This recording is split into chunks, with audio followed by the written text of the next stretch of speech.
Интересно. Просто надо уметь ими пользоваться. А для баритона как? У них же тоже у баритона есть У баритона верхний как нот. раз должны быть и грудной, и головной резонанс. Вот. Понятно теперь.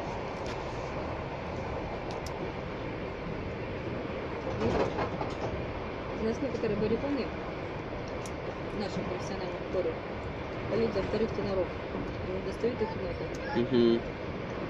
В некоторых партиях, я думаю, баритоны и первых могут спеть. Ну, Онегин, это же баритон. Представь, что у него такая партия сложная. Ленский это тенор.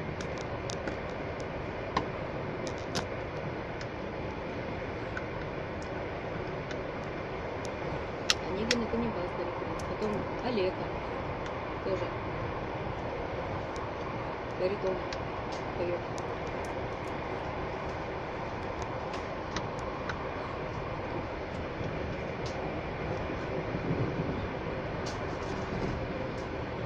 Возможно, было 7, чтобы не слать. Как ты их аккуратно не жуй, все равно что-нибудь добавится. Ну это да.